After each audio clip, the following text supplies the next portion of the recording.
What up, fam? This is Dr. DeLuna. You are listening to Drop It Like It's Doc podcast. Today, I have on Dr. Leah Gordon. She is a phenomenal naturopathic doctor who specializes in women's health and fertility. Today, we're going to talk all about preconception, things for you and your partner to discuss and get on the same page about, and ultimately, simple things that you can do to boost your fertility and to change the outcome of the health of your entire family.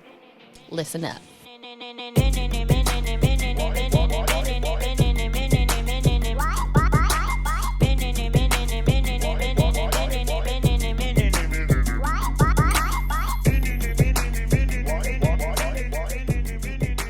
Hello, Leah. Hi. I am so excited to have you on and to have this conversation. I'm so excited to be here. Thank you for having me. Of course.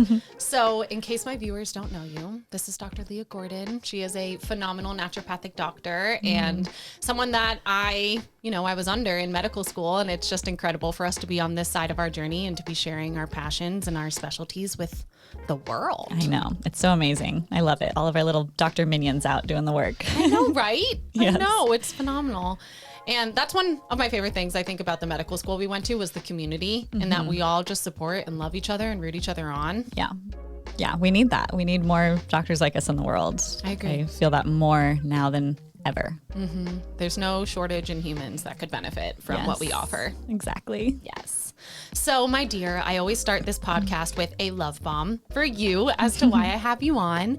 And I remember meeting you. I remember meeting you in medical school, and I was a year below you. And you were just always so kind, warm. The smile that you're giving me right now is kind of the picture that I just always remember you with. And I remember you and your two really good friends just being this little trio of light that would just be these words of encouragement, just so wise as well, but also just open to help others. And I can see that that's carried on into your practice. I love the way that you show up for your patients, your community, how vulnerable you are in sharing your own story. And I think that that's where a huge piece of your medicine comes from, is what you went through and then what you learned from that and how you applied it to your life. So thank you for being you. Oh, thanks. Thanks for the love bomb. That's so sweet. And I'm so excited. And it's been so fun to watch you on your journey. And just, I remember meeting you as well. And you're just such a special, I love that you're spicy, that's what you call yourself, because, there's so many different levels and layers of our medicine.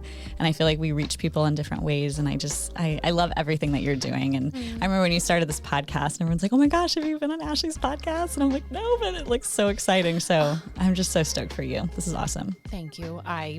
My heart really receives that. And I appreciate you seeing my spiciness and fanning this flame. We need the spice. We need to get out there in the world. Once I started, I could not stop, and now it's just becoming a cascade of fire. Good. So I love it. Love it. Yes. So today we're just going to talk all about fertility, preconception, postpartum. We're going to cover it all. Awesome. And I would love to just learn a little bit more about your story and how you ended up being this phenomenal doctor that you are. Yeah, gosh. Well, there's lots of pieces to the story, so it depends on where you want to start. But the thing that I focus on in my practice and in my online community is so much of the stuff I struggled with. And as many of us do, we kind of find passion in that. For me, it was a lot of women's health issues, birth control problems, and then eventually infertility, which I never thought would be a part of my story, even though when I was younger, I had this intuition because I had a really beautiful and wonderful childhood in many ways. And I remember having this thought, I think I watched Juno, and I remember seeing the woman who couldn't have the baby and thinking that would be my biggest fear. Like that would be so sad to me to not be able to become a mother. And I just remember thinking oh my gosh, what if I'm going to be that person that has this perfect life and can't have a baby? And whether I manifested that or not, it's kind of interesting because my husband, who I fell in love with, who I didn't know anything about his fertility, happened to not have sperm. And so, I was actually in medical school when I found out about my husband's lack of sperm. And so I was on my own journey, of navigating my hormonal issues and birth control issues and low libido and painful sex and all the stuff that I was going through. And then all of a sudden found out in sperm class under a microscope, we get a sample from my husband and there's no sperm. And that started an almost 6-year journey of navigating infertility, trying to figure out why and find the root cause and do all the things. There was so much shame there of, I'm a naturopathic doctor. We have to figure this out. I was not going to accept IVF as like an option until we eventually realized that was our only way to have a child. And so that was humbling. It was a very humbling experience for me as a person and as a naturopathic doctor, and going through that journey as well, which was crazy. And I learned so much from that process of how can we do IVF better, because it really isn't ideal as it's being done now, in my opinion. And so, I went through that whole process and journey, becoming pregnant, and then going through that whole process and journey. And now I'm 16 months on postpartum, the other side. And that's been kind of where I'm at. And my passion all along has been supporting women, especially in the season before they become mothers. I remember when I was in school, we saw a woman with a really kind of disabling autoimmune disease, and she had kids and they were really sick. And I remember one of the doctors saying, if we had just seen her 10 years before, we could have prevented all of this. And that really clicked for me in my mind, because I really loved the complex chronic diseases. I loved autoimmunity and neurology and all of that. But then I was like, I feel like I'm more passionate about preventing it in the first place. And so how can we get to these women before they have cancer, before they have autoimmune disease, before there's all of these issues? And if we can change them and their health and their life, like they positively impact their whole family circle, their whole community, because women have such power and influence, because we not only are the ones that carry the children and birth the children, but a lot of times we make decisions in the household on food and how we talk to ourselves and our children. And so I just have this deep love for women and women's health, and especially in the preconception and fertility space. And that's, in a nutshell, my journey. That was a great nutshell, a phenomenal nutshell. Great. Love good nutshells. Yes, me too. And I'm grateful that you went into a little bit about what your journey was like with your reproductive health before you even tried to have children, because in naturopathic medical school, we are well aware of the roots of medicine, of the foundations of health, and you were doing all of that work. I'm sure that was trickling out into your relationship. You were working on your hormones, nutrition, the things that we learned in medical school. I think all of us have this moment where we're like, uh-oh, I have to change a lot. And when we start to change it, then we become those mirrors for our patients and say, I know how hard it was to cut this out. I know how challenging it is to do this versus that. And in doing that, we then are able to guide others through it. And it's also interesting just being on the other side of medical school, because I feel like a lot of what everyone specializes in are things that they walked through themselves. And then you truly do become a specialist. And you're living proof that what you did worked. And you also then can empathize on such a deep level with someone, which any arm of medicine really needs that empathy. Yeah, we need people who, like me, are willing to stay up late reading research articles on sperm health, because there are no answers that I can find elsewhere. And so I can't get it from anybody else. And I had to look into that myself, and, because I wanted a baby so desperately. And so I think, when you're struggling with mold, or when you're struggling with anything that's a chronic thing that you can't really get answers for or get help with, you dive into that research, you dive into the understanding of the physiology, or maybe some of us do, maybe not everybody, but that's how I was. And so, you just naturally learn things, and then you want to share them with the world, because, that's how I feel. Like, these women don't need to go through all of the education that we've been through and do all of the things that we have done to benefit from what we've learned and the knowledge and wisdom that we have to share. And that's what I'm so passionate about in my work. So, And it's ingrained in our medicine, docere. We are meant to teach. And that's something that I always tell my patients in the first visit. This is just as much of a time for me to learn about you as it is for you to learn about you. Ask me all the questions. This knowledge is not mine. It is ours. We have bodies that speak to us. And again, I really admire just your ability to share everything about your journey, because I know that you've already changed so many lives, and you are absolutely going to change some lives of individuals listening to this podcast today. Yay. Thank you. I will never forget that day in lab where we looked at sperm underneath a microscope. Were you with Dr. Sarter? No, we had a sperm specialist from LA come down. I know. She was great. But then I'm jealous. When I was making the sample, gosh, it was just like, it's just, you're blindsided. You just don't think at all that is going to be the case. And my husband gave me his sample. We were like looking, and everyone's, looking at their little sperm. And I didn't know at the time what I was supposed to see. So I was like, am I making the slides wrong? Like, what's going on? And I made like 10 different slides, and each one, my heart was sinking. And I was starting to come to the realization that, oh my God, like, I don't think he has sperm. Like, what is happening, And I went to her and was just like, is this normal? Like, what is going on? And, it was devastating. It was one of the worst days of my life. And then I had to break the news to him that night when he's like, how's my sample? And I had to tell him that he had no sperm. Yeah. It was horrible. Yeah. Such a weird, like, probably not very common story. I don't know if anyone's ever really, I don't know. Yeah. I mean, who just like checks their own partner's sperm in class and then like reports infertility that way. Yeah. It's kind of bizarre. How did he take that? It was really shocking. And, it was weird for me because I wasn't yet a doctor. I was still in school, but, we'd been trained and I go into my doctor mode hat, and I kind of had to, I was like two people at that moment. I was grieving this realization myself. And then also I shifted into doctor mode of we're going to fix this. Like there's got to be a reason. There's always a reason, in naturopathic medicine, there's always a root cause. There's always something. So it must be what you're doing. And, he was sauning a lot at the gym at that point. So I was like, it must be that, I know now that sauning alone would not bring a sperm count down to that level, but I was determined to figure it out. We started going to doctors and trying to solve it. And, that's just my maybe coping mechanism that I had of like, we're going to figure this out. We're going to get to the bottom of it. But at the same time, I had my own grief of like, what if we can't, and there was a lot of confusion because I didn't really have a great person to guide me on that. There weren't wonderful people that I could turn to that could walk me through that journey. So it was very lonely and crazy, but he, that's the worst thing a guy could be told, that he can't give the person he loves children, in that traditional reproductive sense. And it was a dark night of the soul for both of us. I mean, we went through years of our own internal work, and it was not only physical stuff that we were going through, like tons of emotional stuff. I mean, I couldn't even talk about infertility. I would get such a lump in my throat. I couldn't even say it out loud. I mean, it was really triggering when I had infertility patients early and not on. And even challenging when people would get pregnant naturally and easily in my practice. It was almost like, oh my God, like even now, anytime someone just has sex and gets pregnant, I'm like, whoa, it just like you guys just had sex and got pregnant.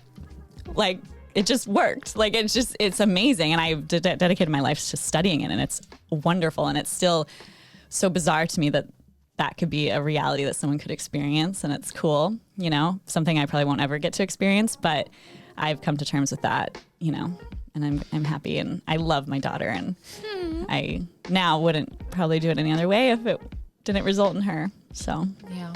And you and I both know this. Everything that happens for a reason. Yeah. And I don't think it was a coping mechanism, that you went into doctor mode and tried to figure it out. I think that is why you are truly sitting here at this table, why you have your beautiful daughter. That was all intended for you to learn so that you could be the practitioner that you didn't have to guide you through that. Right. And I think that that's true of so many of us that go through something. We would have never wished for it, but on a certain level we did, right? Yeah. It was outlined for us in this process of being a human. I totally believe that. And, Mike and I are stronger people now. I always say this process taught us to be the people that we needed to be for our children, for our businesses, for the world.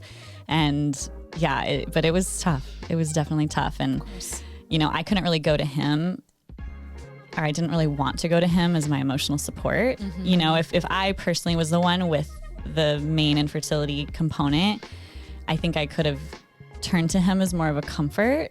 But anytime I was emotional around him, he would get really sad and really triggered. So it was a really interesting dynamic.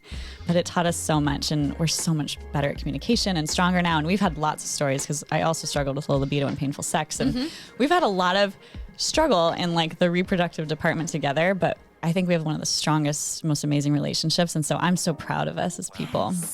Yes. For getting through that. I'm proud of you too. Thanks. Yes. Relationships are hard, and navigating anything like that is very challenging, and taught us a lot.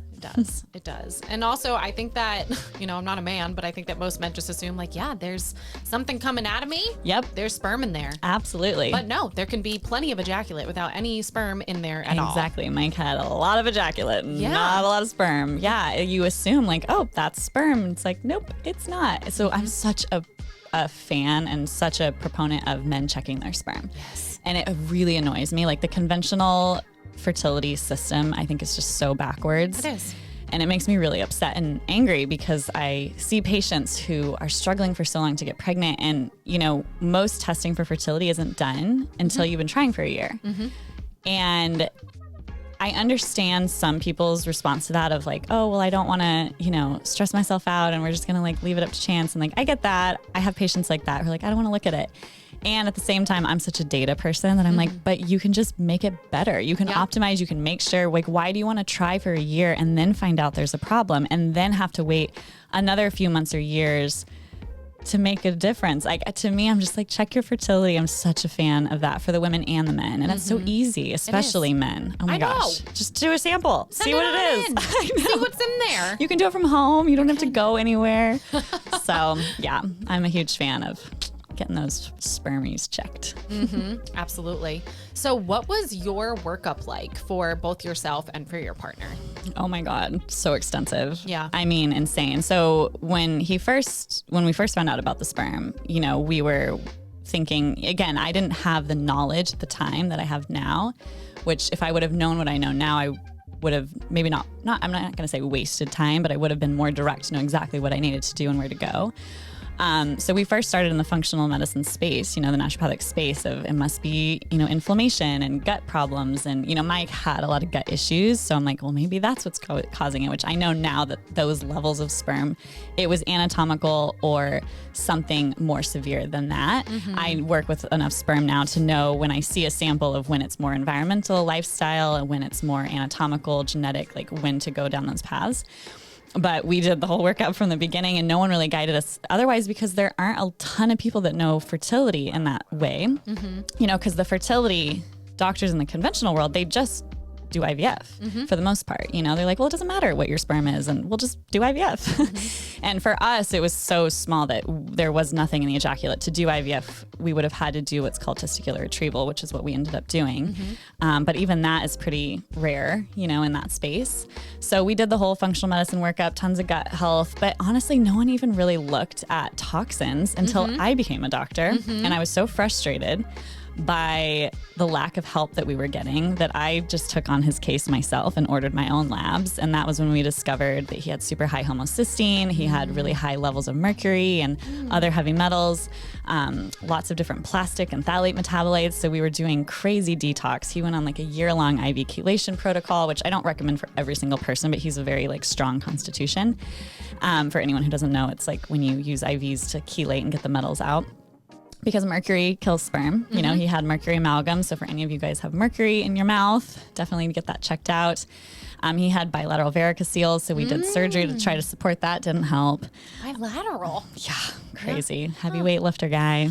Oh, I know. So strength can play its part sometimes. But, that didn't really help. But we went through that journey. Eventually it wasn't until we decided to finally do IVF after about 5 years of doing all the things. I mean, we went to spiritual healers, we went to all of the conventional doctors, and, they were like, well, we could do a bunch of like surgeries to go and poke the testicles and see if we can find any sperm, but you might as well just do IVF if we're going to go in there and do that. Yeah.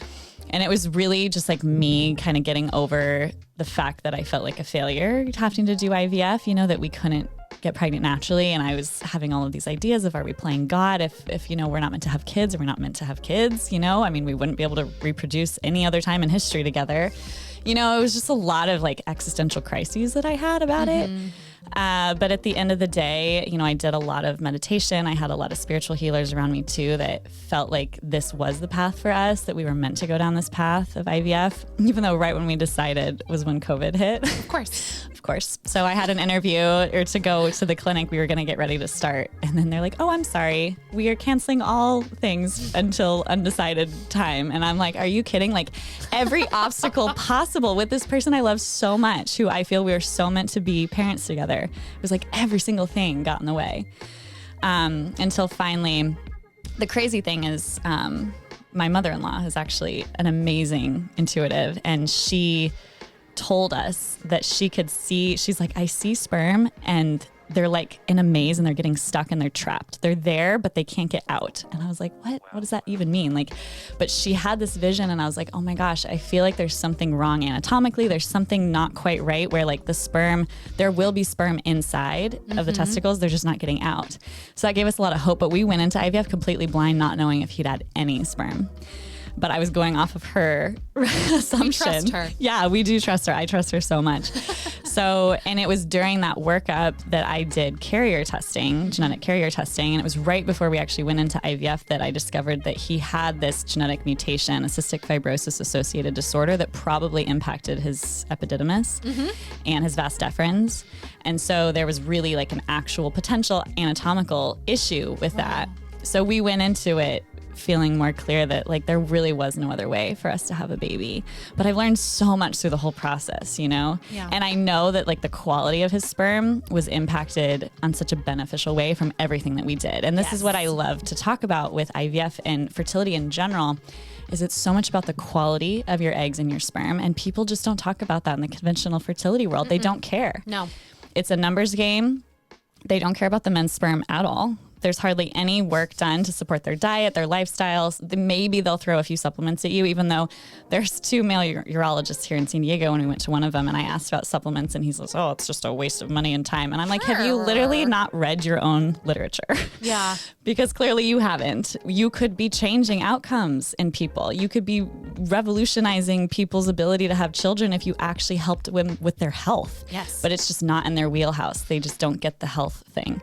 So it's just about putting the egg and the sperm together and that's it. And like, that's something I'm super passionate about is that's not just it, you know, because then you end up with poor quality embryos that end up in miscarriage or, you know, transfer issues. And then their children have epigenetical issues. And so, yeah, it's like a whole thing. But at the end of the day, sperm matter, environmental toxins play a huge role in that and just lifestyle in general. Yes. And so there just needs to be more knowledge and education about that. And it's so lacking on the men's side. A lot of times because men just, you know, they don't think there's a problem. They're like, I'm fine. My perfect penis? Exactly. Yeah, exactly. I mean, I have so many patients. Most of my patients really do come as a couple, which I love. That's amazing. But for a long time, I had people wanting to get pregnant and I never met their partner, never heard, like they didn't want to participate in the child. And it's like, you're 50% of this baby. Yes. You are 50% of the genetic capacity. And, you know, people don't realize that it's not just about getting pregnant. You know, your health and the health of your DNA really impacts the health of your baby. And there's studies that show through epigenetics, which is how our genes express based on our lifestyle and the health that we have, that it can impact your child not only when they're little, but all the way until they're an adult, you know, showing whether they get cardiovascular disease or cancers or all of these different things. And so the preconception time is so special.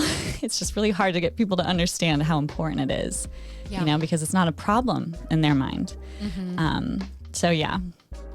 And I think you're right. I think people don't consider it to be a problem until they are well aware that it is a problem. And I've experienced very similar things in my practice where I work a lot with women and I work with their children. And, you know, I also work with a lot of individuals who have had a miscarriage. And oftentimes they do not consider the other half of that equation or they, you know, they'll talk to me about their beautiful diet, all the supplements that they're taking, all the spiritual work that they're doing. I'm like, so where's your partner at? They're like, he's, I don't know, golfing with his friend and drinking beers every night. Drinking beers, hanging out, you know, smoking the vape, whatever it is. And sperm are so sensitive. And so sensitive. When we, you know, I was in a different year than you were, but when I looked at the spermies in a microscope, I remember some had 2 heads, some had 2 tails, some weren't swimming, some were swimming in circles, some were healthy, like you would see in a cartoon, but many were not. And these were naturopathic medical students and their partners. That's where we got the samples from. Yeah. And for me, that I wasn't at the point that I wanted to have kids, but it was an eye-opening experience as well that yes, it only takes 1 sperm to fertilize the egg and they do have some sort of battle to make their way to that place. But what if there aren't any in there as you experienced, or B, they can't swim correctly? And everything that we do and are exposed to influences our cellular environment. And I tell my patients this, it's like a cellular soup. Your cellular soup tells that cell what to do. It will actually communicate with the DNA. And that is how we turn genes on and off. So no, we are not a victim of our genes, but we do have exquisite power over their expression. And even a lot of times when my patients say, oh, this just runs in the family, it just runs in the family. Well, so did your bad dietary pattern. So did your bad lifestyle habits. It doesn't mean that that is something that will be passed on to your children. You can break that. Yeah. And it really does come with education and actually putting effort forward, because unfortunately the world has never been this toxic. And even when we were in medical school, of course we chatted about it, but I don't think it was as much of an issue as it is now. And also we were in the clinical space working one-on-one, seeing it play out.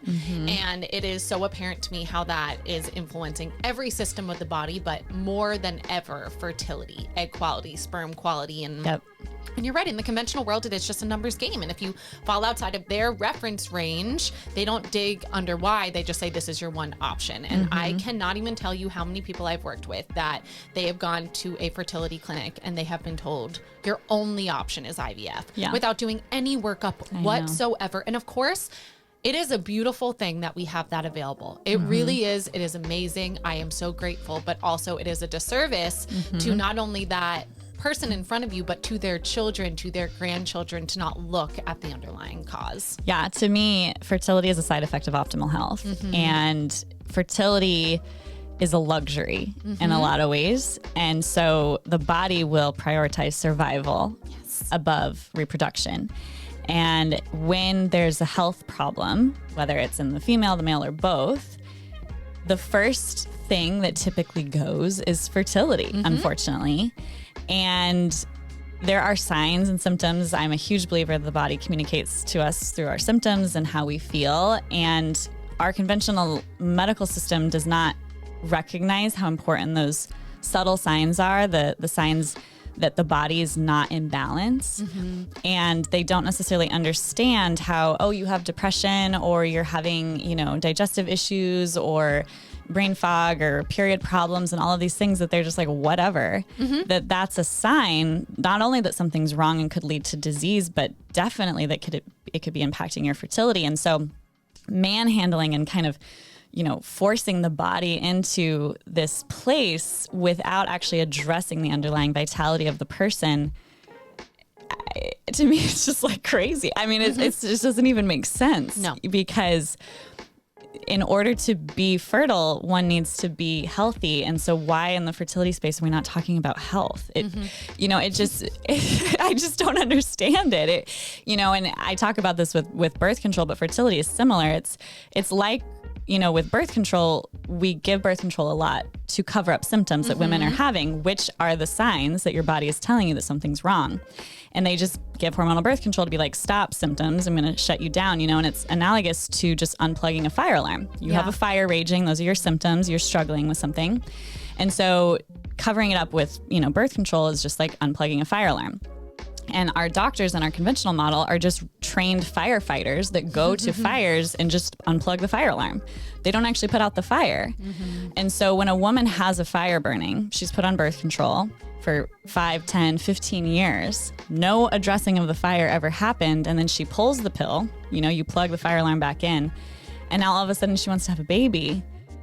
The fire is still raging. Yeah. And not only at that point does no one go to address the fire, they just try to get a better way of unplugging the fire alarm, or figuring out a way to like get in through the fire. It's just like, why are we not addressing the fire? Yeah. Because if you just put out the fire, fertility is the side effect. It's a spontaneous thing that happens.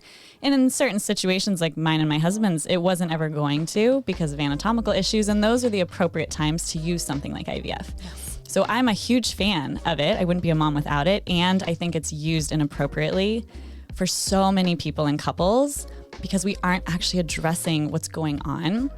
And the amount of people who actually need it would be much smaller. And thank goodness it's there, but it would not be the level of people that are going through it today. And, obviously that doesn't do well for the bottom line from a financial perspective for the fertility clinics, but that shouldn't be what it should be about, right? And so, we just need to address what's actually going on, and toxins play a huge role in that. Our food is playing a huge role in that. But toxins impact sperm so much.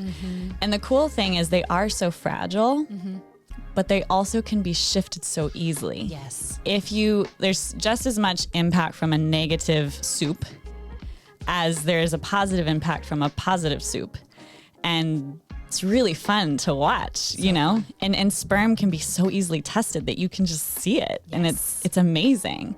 You know, egg quality is a little harder to test, you know, and that's where we look at the signs and symptoms that a woman is showing. You know, do you have a regular on-time period? Do you have minimal side effects? Is your mood optimal? Do you have good energy? Do you have clear skin? These are all signs that your hormones are in balance. You don't have a fire raging. And so as long as everything else is looking good, you know, and you're in a really good environment, eating healthy food, having positive self-talk, you know, reducing your stress, like you will just be fertile.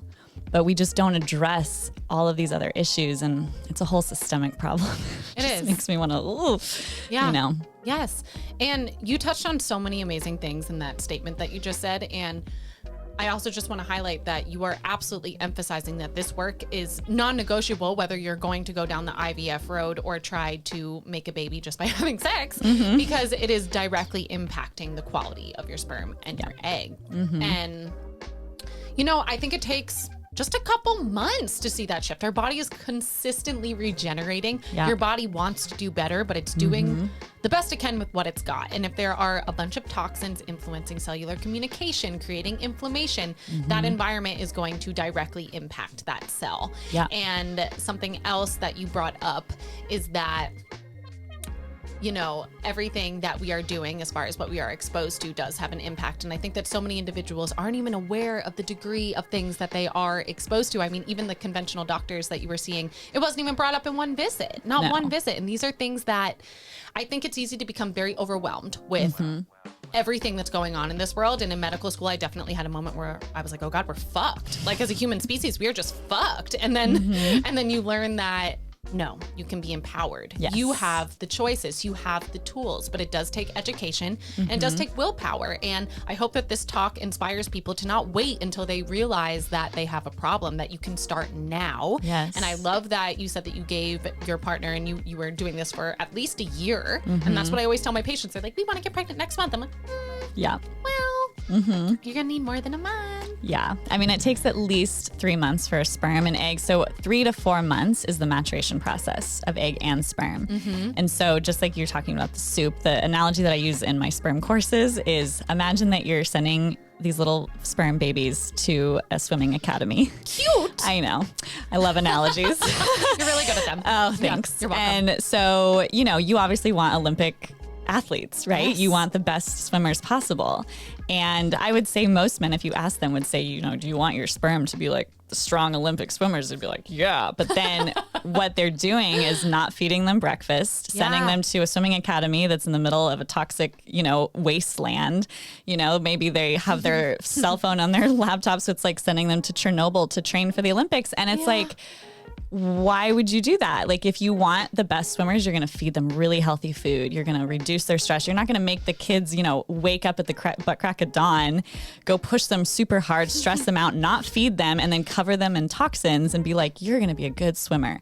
So it's not rocket science. And there's just so many amazing things that men and women can do, but it takes from that time that the kids go to the swimming academy to when they leave and they go swim on their little journey is about 3 months. So what I always tell my patients is, you know, people get really motivated like the 30 days before they want to start trying. And they're like, I'm going to stop drinking alcohol and, you know, I'm just going to whatever, do all the things. And it's like, that's great. And the sperm that you go have sex with that night was made 3 months ago. So any change that you want to make, you need to see at least 3 months go by and preferably 4 for both partners.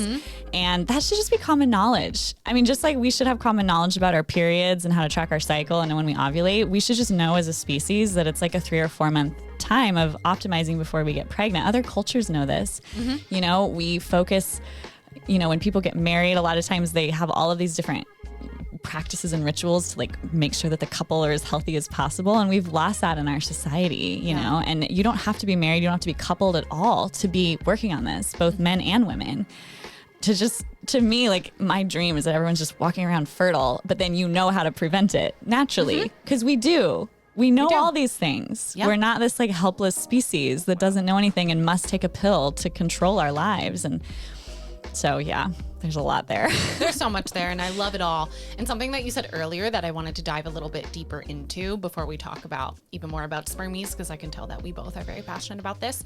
What are some of the fires that you see in men that may indicate that something deeper is going on? Because I feel like in women, it's perhaps a little bit more clear, you know, painful periods, irregular bleeding, maybe they're not ovulating, you know, all things cycle related. But men don't have a menstrual cycle. Right.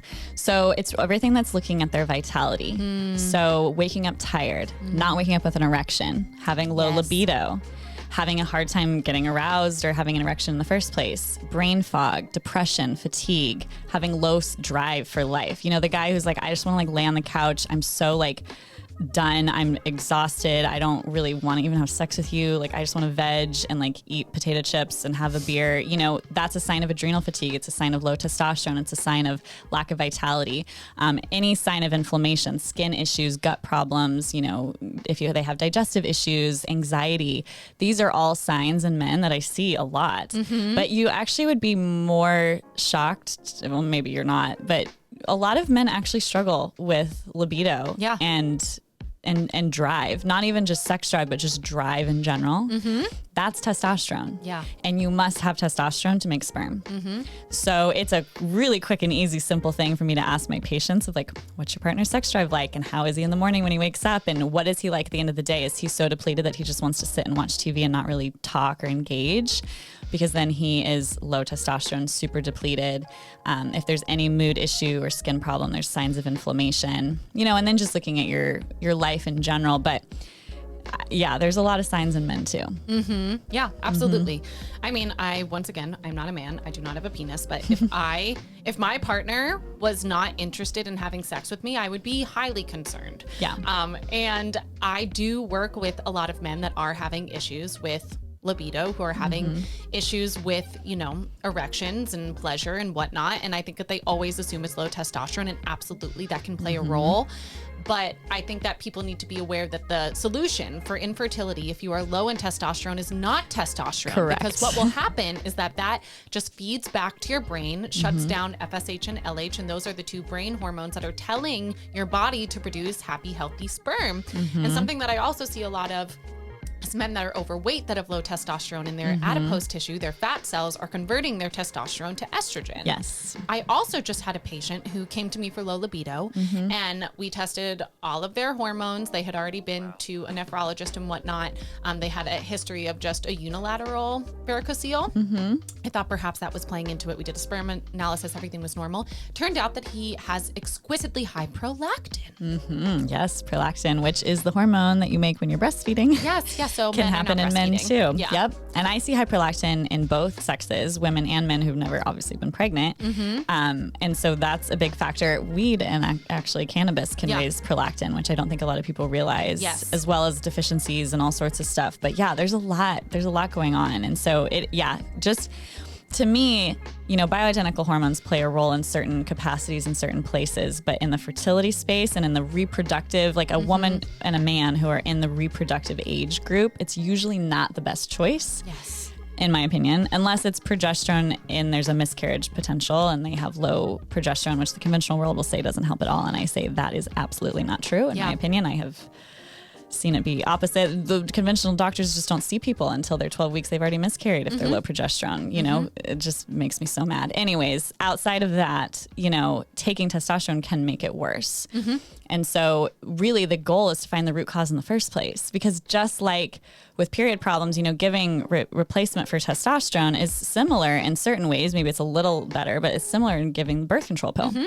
You know, it's obviously giving a hormone to replenish a depleted one, but you're still not getting to the fire. Yes. You're still not getting to the root cause of what's going on in the first place. And so just because you're taking bioidentical testosterone, but you didn't address the inflammation, you didn't address the toxins, your sperm aren't going to be that much healthier. Yes. And, you know, a way that you can tell when I look at a sperm analysis, if there's morphology or motility issues, I'm like always looking at lifestyle and especially exposures, whether it's to mold, heavy metals, environmental toxins, all of those really impact the DNA integrity, which can impact everything from count to motility and morphology, but a lot of times men will have normal count, but have poor motility or poor morphology.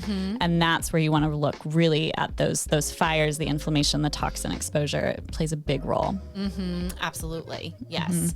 I see that all the time too. And I also just wanted to say that I fully agree with you about the bioidentical hormones. I think that we live in a community and a culture in which we want to be perfect, but we don't recognize that perfection, first of all, doesn't exist, but also that level of health comes from work.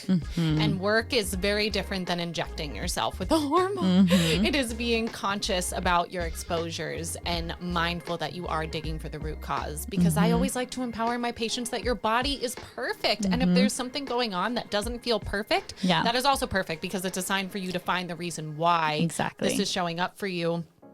And something that I also wanted to visit when we were talking about the prolactin is how thyroid can play into this, because in that individual, I actually found that he had Hashimoto's. Yeah. Thyroid is actually way more common in men than you think. And I don't think a lot of people think about that.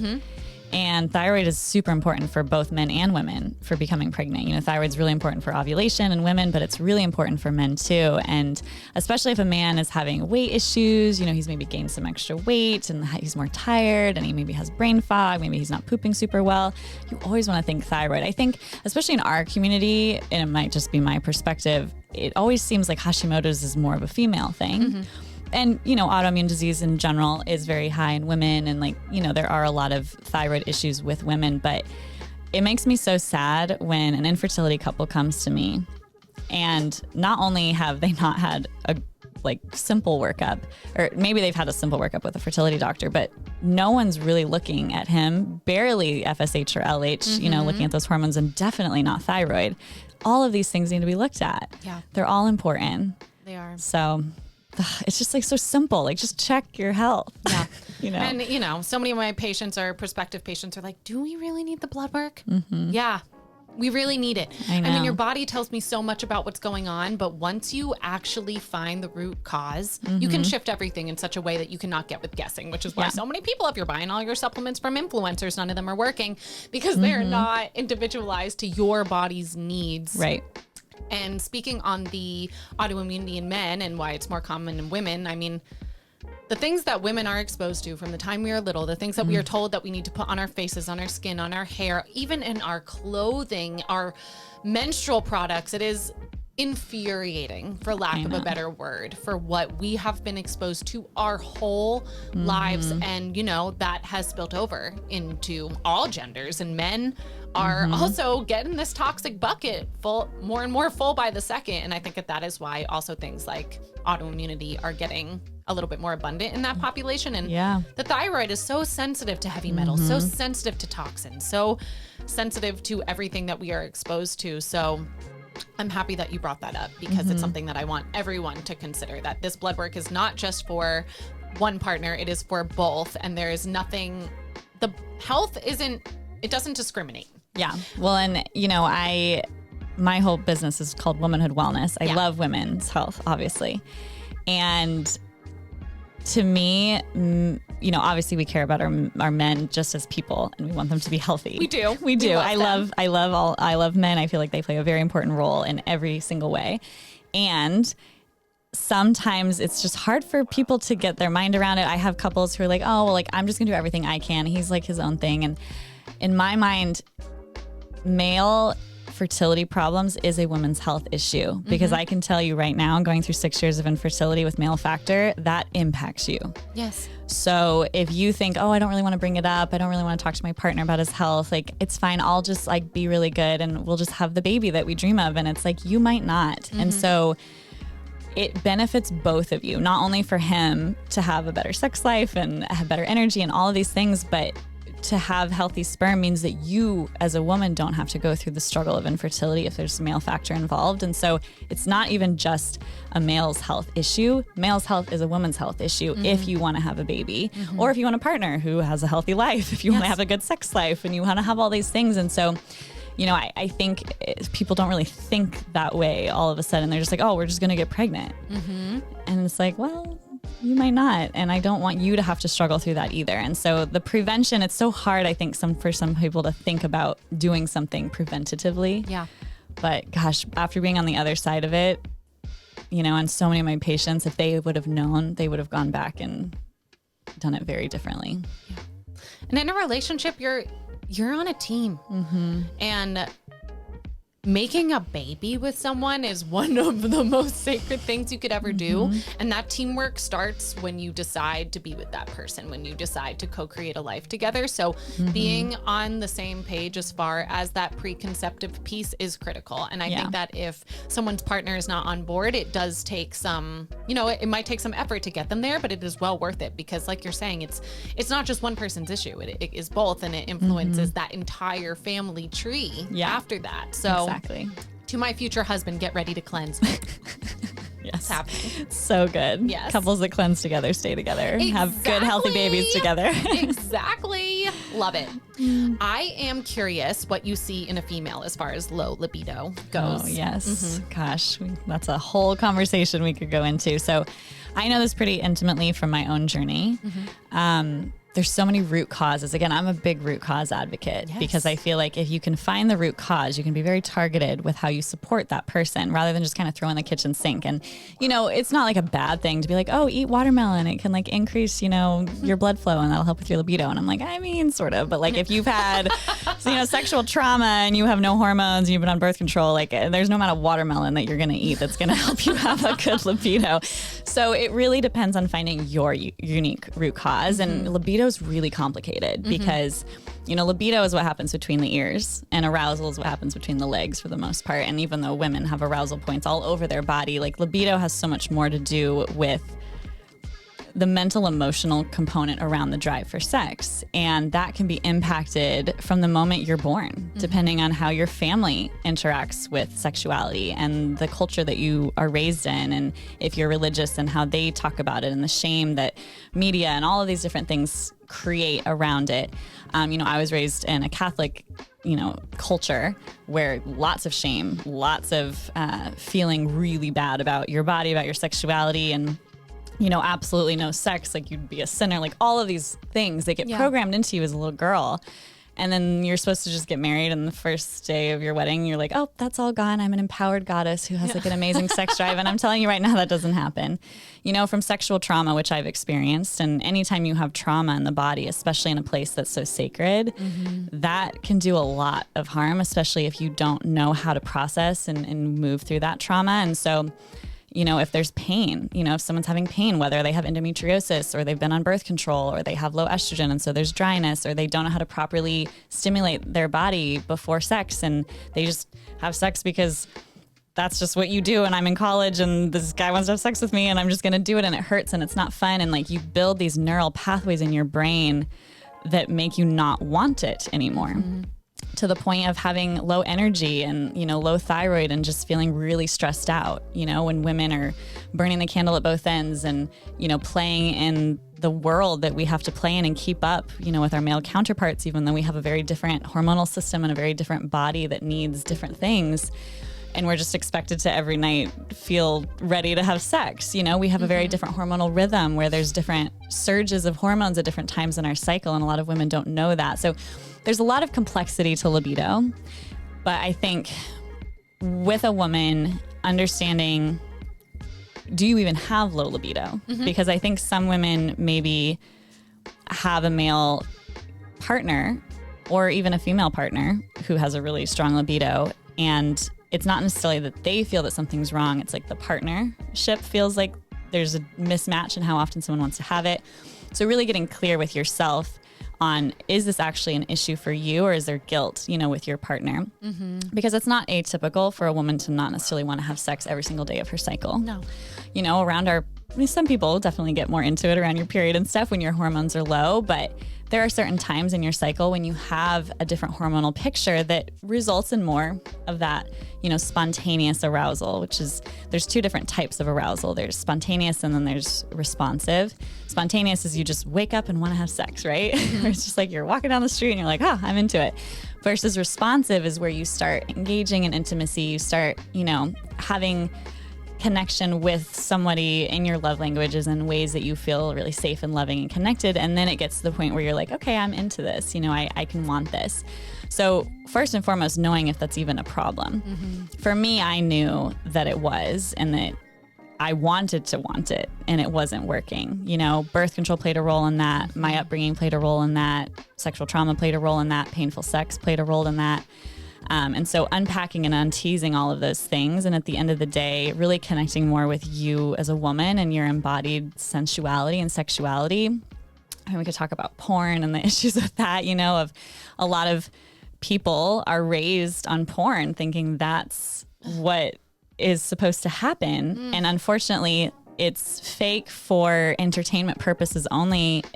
And it's not what is needing to happen for a female to be aroused for the most part. Absolutely not. We have a very different arousal pattern than that. Yet men, a lot of times, and women too, who both engage in porn, don't know any other way. And, you know, we don't learn how to have good sex. And I talked about this on our own podcast, Healthy as a Mother, but I talk about you have to have good cake if you want to desire something. You know, no one's going to desire crappy cake. You know, you need good cake to desire it. And a lot of that is, you know, we're not taught to advocate for what we want or even know what we want as women or men, both of us, you know, and there's masculine and feminine dynamic issues. I'm going to write a book one day. You should. Because there's so much to unpack. And, you know, I think a lot of people think it's just hormonal, and sometimes it is. And sometimes it's not. And sometimes it's both. And sometimes it's multifactorial. So finding kind of the root cause of what you're going through and learning how to step into those places and kind of unpack that. You know, it could be as simple as I started birth control. I'm not making a lot of estrogen or testosterone. I stop birth control and it comes back. That's great, you know? And it could be a lot more deep-seated than that. So it just depends. And it's really hard. You know, I think we put libido in a bucket of like, oh, this is helpful for low libido. And to me, it's such a complicated bucket. I'm like, there's so much more to it than that. Yeah. You know? It is a complicated bucket. It's very complicated. And you touched on some very important things like shame. I am a huge fan of breaking down that shame wall. I am grateful for my parents and my Jewish ancestors that wanted to grow the kingdom. And that is just not a part of my culture to shame sex. I didn't grow up in the Jewish community, but my parents just never shamed me. And it was always something we could talk about. And truly forever grateful, Mindy. Truly forever grateful. Yes. I'm so happy when I hear stories like that. Thank you. And also, I think it's important for us as practitioners to openly talk about sex, libido, pleasure, masturbation, these things that no one talks about because we are humans. Pleasure is our birthright. Yes. It is something that we were born to enjoy, and sex should be something pleasurable, but there is so much pressure around it, so much shame around it. Something else that you brought up, you know, is sexual trauma. And I think that so many individuals that I work with don't recognize that certain things that have happened to them, even if they thought on some level it was consensual, it wasn't. Yeah. And I think for women also, and I can even be guilty of this, being like, oh, it's just going to be over soon. Just going to be over soon. Just let it happen. Just let it happen. But no, your body said no. And when you do that, that creates a disconnect. Yes. Between your womb, your needs, your brain, all of it. And for me, you know, I did have an episode of low libido, and it was in medical school. And it wasn't because of the shame. It wasn't because of the trauma. It was because, you said this earlier, if there's anything else going on, your body is not going to prioritize fertility. It is going to prioritize survival. And from a basic level, having sex makes a baby. Yeah. So if your body does not think it's safe to make a baby based on your stress, your nutrients, your inflammation, you may not have a libido. And for me, I mean, you went through medical school. It was really hard. Oh, yeah. It was quite challenging. Yes. Every day I would wake up feeling like I was shot out of a cannon. That's what I would say to my friends that weren't in it. I'm like, yep, I wake up. I have things to do from the time I wake up to the time I go to sleep. And I know what I could do every day for the next 3 years and still not be done. Yeah. So your nervous system doesn't like that. Your adrenal glands don't like that. So of course my body didn't feel safe and want to have sex. So stress plays a huge role in fertility and in all of your hormones because as cortisol and all these stress hormones increase, they swim around and go to your brain and impact everything below. So I also just wanted to touch upon that. Yeah, it's such a huge part. And I think as a culture, we're so stressed out and burned out and overstimulated and over everything. And, you know, the feminine energy, not female or male, just feminine energy in general, that receiving energy, that flowing energy is very sensual. And it's the same energy needed for fertility. And it's the exact energy that the overworked masculine energy is opposite of. And we need both masculine and feminine in our society. But I would say in general, our working world and the world that we are in, that's the news and social media and the survival patterns, is all very masculine. And it is, when we're in that space, we just can't be in the feminine and the like, I just do what I want when I want. And I'm very flowy and connected and embodied. And you know, that's why a lot of people have better sex on vacation, not only from the, you know, novelty component, because there's a lot of people that's really important for them, but just the fact that they aren't in that masculine energy mode. Their sympathetic nervous system isn't on overdrive and they can finally shift into that. And so the same, you know, I teach about something I call woman essence, which is the same energy that rules our ovulation and our periods, rules our sexuality and our fertility. It's all the same. There's this underlying woven energy within us as women. And when that becomes disrupted, it disrupts our hormones, our sexuality, and our fertility, because it's all connected. And, you know, a lot of the things that we've talked about, and inflammation and toxins and stress and poor food and all of these things can disrupt that. But there's so many beautiful things that can bring it back online, you know? And it's just like a garden, and Mother Nature is naturally feminine energy. It's naturally growing energy. You plant a seed and it just spontaneously grows. It's very fertile. Like, there's all of these beautiful things. And we as humans are that way too. We just block it with all of our brain chitter chatter and our monkey minds. And so it's another part of that even if you've never had trauma, you had a beautiful upbringing, you have a great hormonal pattern, we need to shift into that feminine space and have the time to do so. And, you know, you can't be working until 10 o'clock at night, watch a really stressful show at 11 o'clock, and then your partner's like, let's have sex. And you're like, oh yeah, I totally want that. Sure. You're like, no, you know, because instead it should have been screens off by 6. Let's cook a meal together. Let's close our eyes, taste our food, you know, really like embody what's happening, move together, feel music, dance, go into nature, and then ask me to have sex, because it's going to be a very different experience. Yes.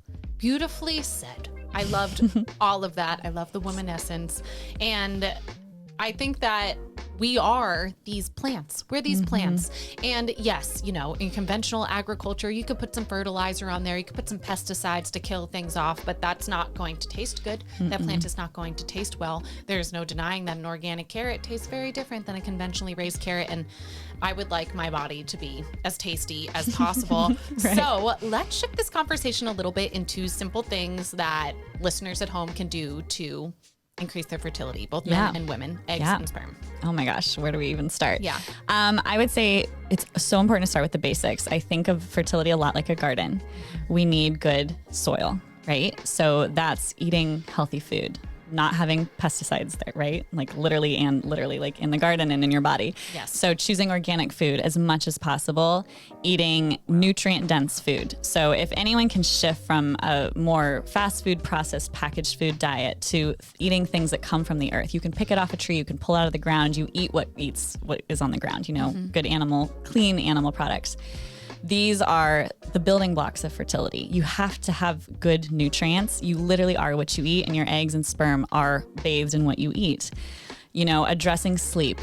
Sleep is huge. And I'll sleep when I'm dead. I know. Oh my gosh. I remember that. And I remember going on vacation and my dad's like, we didn't come on vacation to sleep. And like, but I was like such an adrenally stressed out person that I was like, my body just wants to sleep. And now I'm like, vacation should be sleeping, but really it should be built into your routine. And, you know, I think I love entertainment as much as anybody, but you know, Netflixes and all of these things, they're designed to addict us. And a lot of people's pattern is they go watch TV and they just watch the next show and it keeps going on. And before you know it, it's 11:30 and oh my gosh, I got to get to bed. And you know, it's 12 o'clock and oh, well, I have to be up by 6 to get to work. And it's just not going to work. It doesn't work. You need at least 7, if not in my world, women, 8 to 9 hours of sleep because you have to restore the body.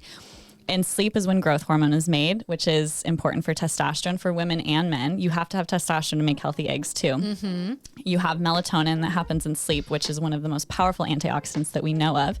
So all of that happens in sleep. It's so simple. Just go to bed a little sooner. I know. It's like, I mean, I've even told patients, get a timer that is set to turn off your electronics at a certain time, just like your Christmas lights. So plug your TV into that. And so if you don't have the willpower to turn it off, it will turn off for you. So focusing on sleep, making sure that you eat a really high quality breakfast because balanced blood sugar is at the root of everything. And if you skip breakfast and you're just drinking a coffee and just, by lunchtime you're jittery and then you reach for a carby snack because you're just, struggling, having a really good quality breakfast. I mean, we just go back to the basics, what your grandma probably told you. Exactly. Like, wait, go to sleep, eat a good quality breakfast. I know it sounds simple and you're like, I don't want that. We can get into the nitty gritty of like the research and this, nutrient, all of these things. But if these aren't in place, it's not going to work. But Dr. Leah, what about intermittent fasting? I heard that it's so good for you. I'm trying to lose weight. Yeah. No. Yeah. Not in my world, because your body needs, so the thing about fertility, as we've talked about, is it needs safety. If it feels threatened in any way, it is going to shut off the hormones. It's going to shut off the energetics that allow for a baby to come into this world. And part of that not feeling safe is feeling like your body doesn't know where its next meal is coming from. And sure, as humans, we can survive in famines. We are designed to survive and fast, and they can be used therapeutically in certain capacities. But if you're in the hormone balancing and fertility space, this is not the time, in my opinion, that you starve the body for a period of time. I recognize it can reduce inflammation and things like that, but to me, there must be something underlying that inflammation. Starving yourself isn't the answer. There's something else happening. Look at your microbiome. Look at your toxin exposure. Are you being exposed to mold? Do you have, a food intolerance that's affecting you? Because a lot of my patients say, well, I don't feel good when I eat. And that tells me that there's something else going on with your gallbladder, with something else is happening. You should be able to nourish yourself with good food and feel good. So I am not a fan of intermittent fasting. I'm a fan of eating really good quality protein, lots of healthy fats, lots of healthy carbs, at least 3 meals a day, if not more, and really giving your body, the analogy that I use with fertility is it's a battery pack. And you need a fully charged battery and then some to give to another human. Your body cannot give from depletion. No. You have to build it up. That means lots of sleep, lots of food and nourishment, and not feeling really stressed out. So sleep, food, and stress are like pivotal for fertility, because if your body feels that it's running from a tiger or there's something going on that it is not safe for you to reproduce, in the historical sense of how our body was designed, it's not going to happen. So you might not be running from a tiger, but you're working at a stressful job, coming in traffic, and then watching, a really stressful show online. Like I'm in my preconception period for my second baby. I don't watch any shows that raise my cortisol. No. Like if I'm watching a show and I feel icky and feel that adrenaline rush, it's a no for me. I only watch happy things that are uplifting or inspiring. I just don't, because your body senses and feels that just like it's happening. Yes. So those are some really practical things. Obviously, from a supplement perspective, food is always first, but there can be really great impacts made when men and women get more of the key nutrients they need. Again, remember, you have to fill up your bucket of nutrients, and our food is so depleted these days in nutrients. So I'm a big fan of a prenatal for women and for men, like a men's multi that is in that space. Lots of healthy fish oil, omega-3s are really wonderful. If you can eat wild caught salmon, sardines, anchovies, awesome. If you're a person that's not going to do that, supplementing with fish oil.